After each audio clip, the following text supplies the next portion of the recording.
Welcome to the B2B Sales and Marketing Hotline. Dialing up the latest tactics and hottest trends, we're here to help you take your B2B game from stagnant to stellar. I'm Emily. And I'm Maryanne. And together, we're ready to answer your burning B2B sales and marketing questions. Each episode, we'll tackle a need-to-know topic in the ever-evolving world of B2B sales and marketing. We'll break it down with actionable takeaways that you can implement right away.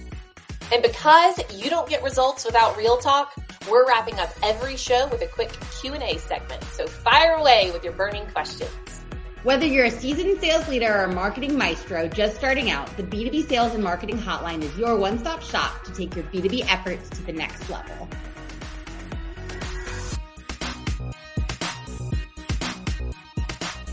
Hello, Maryanne. Hello. Today, we are talking about one of our favorite topics. I'm excited for us to get to chat about it, but we are talking about sales content and actually mapping content that we create to the buyer's journey and everything that goes along with that, which is a lot. Yes. No, I do love this conversation because so many business leaders have a different conversation with sales than they do with marketing when they're talking about their buyer's journey. So I love that we can kind of talk about it today. Yes. And I think the first thing that we should do to start this conversation is really talking about, kind of putting the two together, right? Like marketing and sales and how those two things, like how content we can create could be basically for both, dual purpose, like how we can use the marketing content we're creating or the sales enablement we're creating and kind of combine that and be dual purpose. Yeah. Well, I think helping salespeople realize that really just the buyer's journey, right? The awareness, consideration, and decision stage and how people funnel through that and how that content differs, like what type of content is in the awareness versus consideration and decision stage of that funnel. And having salespeople understand that that decision stage is really where they're most involved. Right. And what that content is what they should be focusing on using in their sales process outside of what their prospects are consuming on their own. Yes.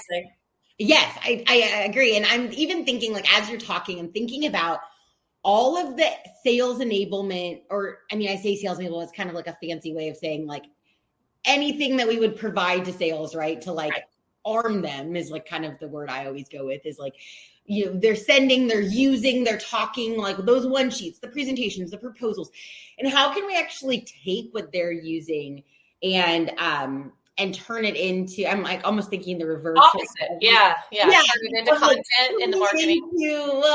Like lead generating. Like I was just thinking of like, some clients that we've done like media kits for that, their sellers are using the media kits to go out and sell, but then we put it on their website. We generate leads with Yes. Or product demos, That's something that salespeople are using and they're using for that same decision phase. Like, why not put it on the website, use this marketing? I love that. Okay. Right. Maybe let's talk about types of content because I think this has changed. Yes. I think it's changed over the years, what type of content is best for educating at each stage. So maybe we should back up and start with awareness. What do you think is kind of the best content for common problems and how B2B solutions fit in to that awareness stage of the journey? I think, so like if I'm putting myself in the shoes of a decision maker really across the board, I think the first place a lot of us go is Google, right? Like that's where we're looking. We're looking on Google. So I think anything that would show up, and I say that because like ebooks, things that are gated behind a form are not going to show up in search. Not gated content. Blog posts, landing pages, infographics, infographics. Yeah, things that are SEO. Search engine optimized. Yeah, even a video that has some good descriptor. They're using that description to describe what the video is about. But yeah, like I think those are that awareness stage, very top of the funnel. And then consideration stage, when the prospect knows they have a problem, they're starting to consider solutions to that problem, not specific companies, but if they're going to outsource, what those solutions would be. They're doing more research. They're more willing to trade their email, to take a little bit more of a deep dive into learning more about whatever the problem is and educating themselves. So what would showcase experience and build trust for businesses there? Yes. I mean, like, say it again for the people in the back, willing to trade their email address. I feel like that's such a big thing. Like, are you providing, you have to be sure that whatever it is in this stage is of equal value to them as their personal information. And it B2B is so different than B2C. This is not,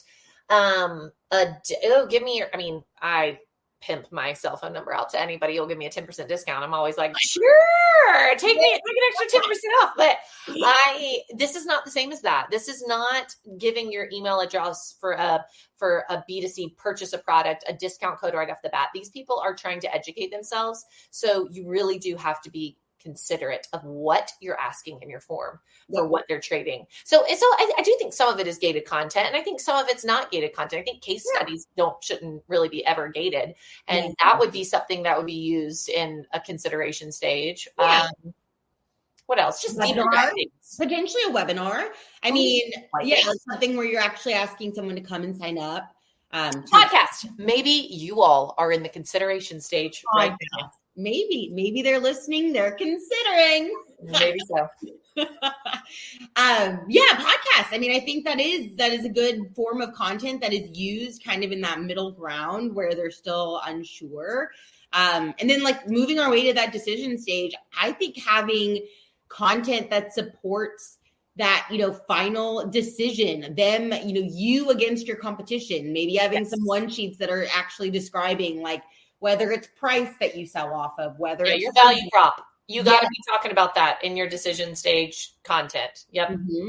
And I think the decision stage content, like Maryanne alluded to earlier, is like, that's what the salespeople are using in their sales process too, right? Like that's what we're arming them with. This is where they're, really able to kind of to send that final, one sheet that describes you and your value prop and who you are, those case studies that are, very specific to you, your best customers, stuff like that. Mm-hmm. Testimonials. And then I just think more money specific. I mean, at this point, people are considering price. Usually in the decision stage, they're getting that proposal in front of them. So really discussing ROI and how much this is going to impact their business, and really the conversations that salespeople are having turned marketing content.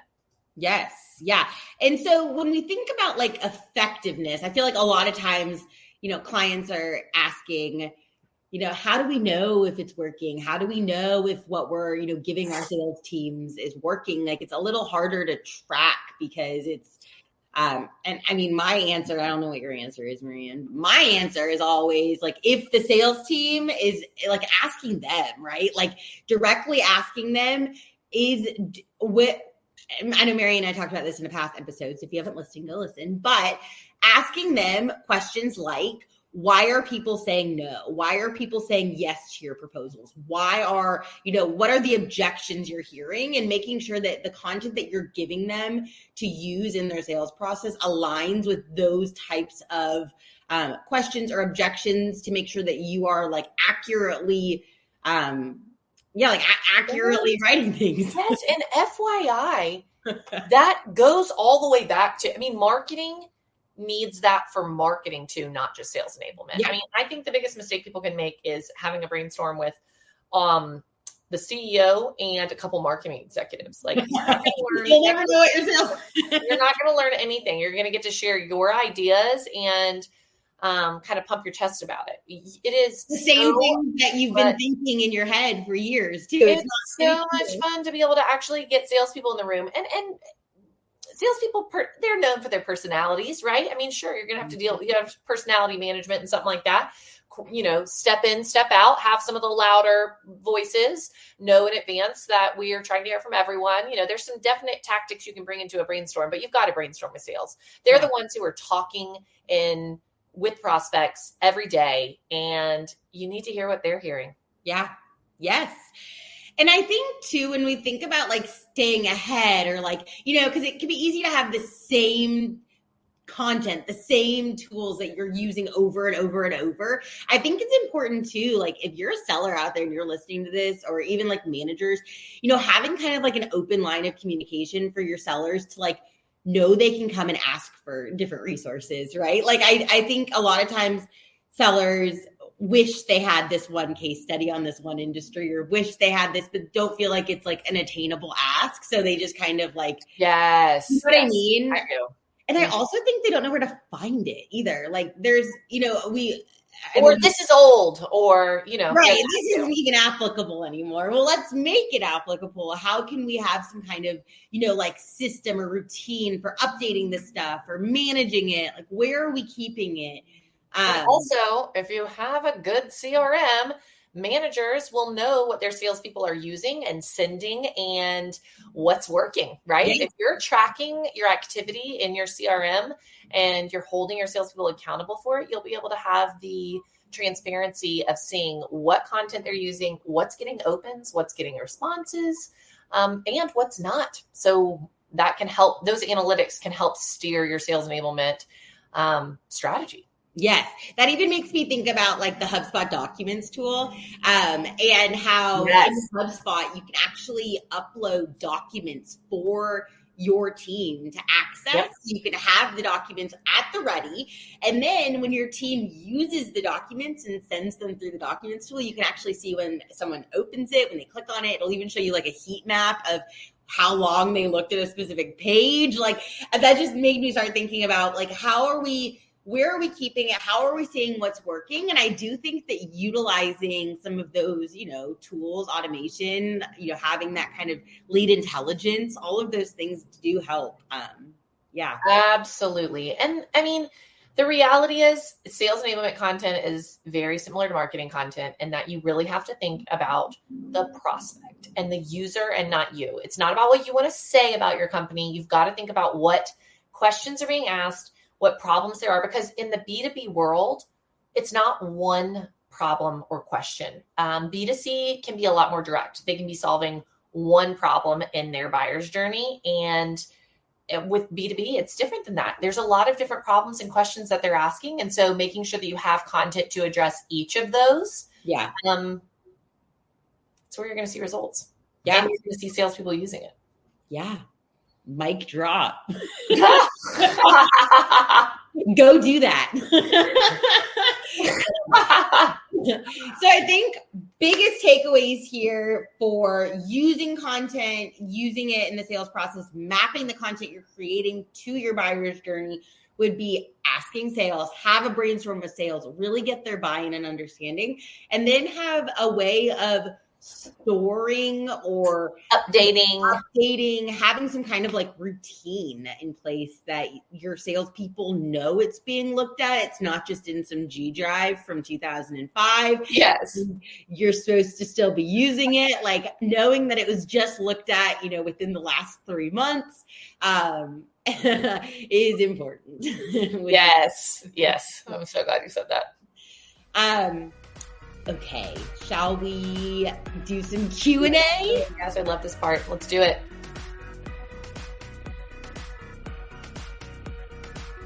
Read them to me. All right.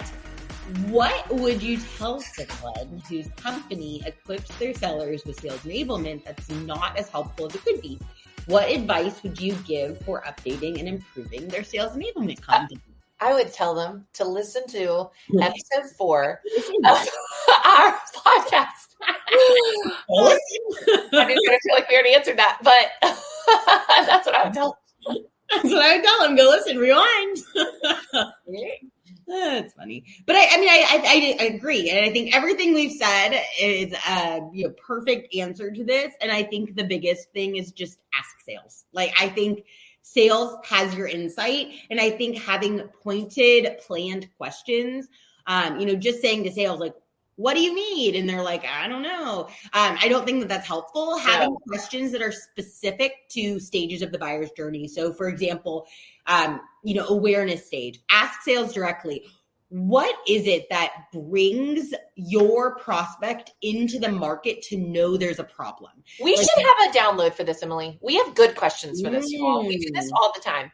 We'll give you a download. We haven't created that yet, but I'm glad we're having this conversation because we can put that in the show notes or on a download and attach it to this, because we have some good starters for you all on how you could lead a brainstorm and have 5 to 8 questions under each stage of the buyer's journey. Yeah, because if you're going to bring sales into a room and have a brainstorm, it better be a good one. Because, you got to be planned. Because I've seen some brainstorms that don't go so well. I love them. I love doing brainstorms with sales teams. I think it is so much fun.